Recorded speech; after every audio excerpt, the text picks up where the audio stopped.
সুজি দিয়ে গাজর হালুয়া রান্না করব।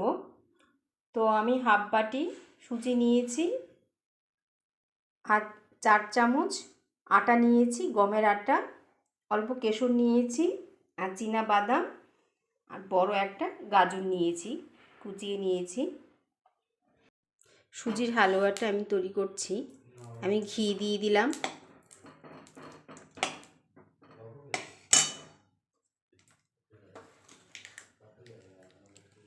তেজপাতা, ছোট এক টুকরো দারচিনি আর বড় এলাচ এটা দিয়ে দিলাম আর সুজি দিয়ে দিচ্ছি।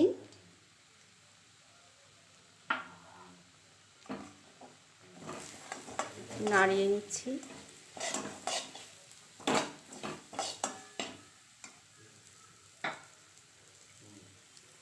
আটা আর বাদাম কেশরটা দিয়ে দিলাম।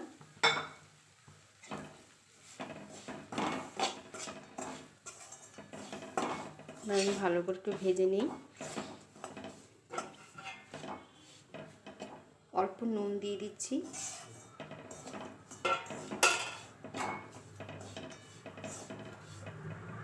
সুজি আটা ভালো করে ভাজা হয়ে গেছে, কালারটাও পাল্টে গেছে। এবার আমি গাজর দিয়ে দিচ্ছি। 3 থেকে 4 মিনিটের মতো আমি ভেজে নেব।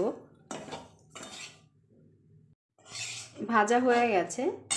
এতে আমি 1 বাটি উঁচু করে চিনি দিয়ে দিলাম।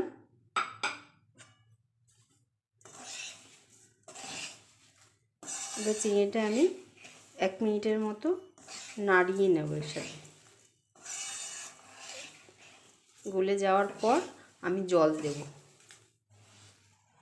চিনি অনেকটাই গলে গেছে, এই যে দাগ লেগে যাচ্ছে কড়াইতে। এবার আমি জল দিয়ে দেব।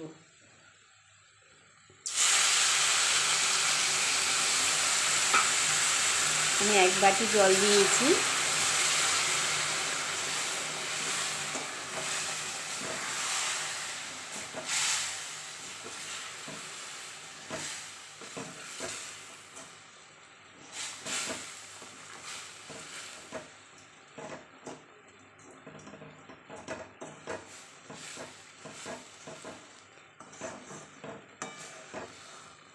আমি মিডিয়াম আঁচে রান্না করছি। এবার আঁচটা আমি কমিয়ে দেব, কমিয়ে রান্না করব আমি, যে পর্যন্ত ঝুরঝুরে না হচ্ছে।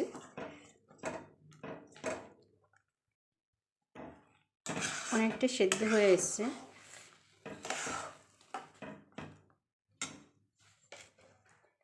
এবার আমি খেজুরের গুড় দিয়ে দিচ্ছি। গুড়টা দিলে খেতে ভালো লাগে। খেজুরের গুড়ের গন্ধটাও ভালো আসে সুজির হালুয়াতে, ভালো লাগে খেতে গন্ধটার জন্য।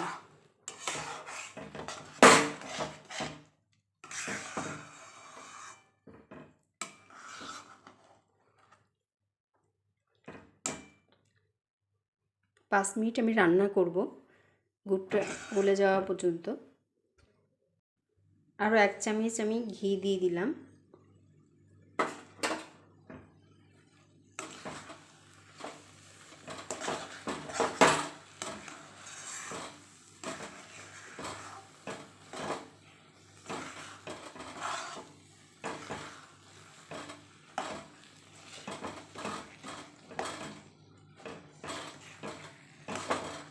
দুধটা একটু মিশিয়ে দিতে হবে।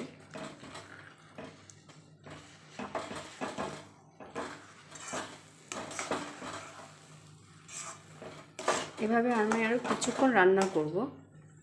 আমি 2 চামচের মতো সাদা তিল নিয়ে নিয়েছি, হালকা ভেজে নেব। আমি ভেজে গুঁড়ো করে নেব।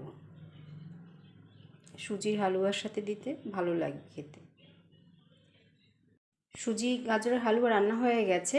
সাদা তিলটা ভেজে মিক্সারে গুঁড়ো করে সাথে মিশিয়ে দেব।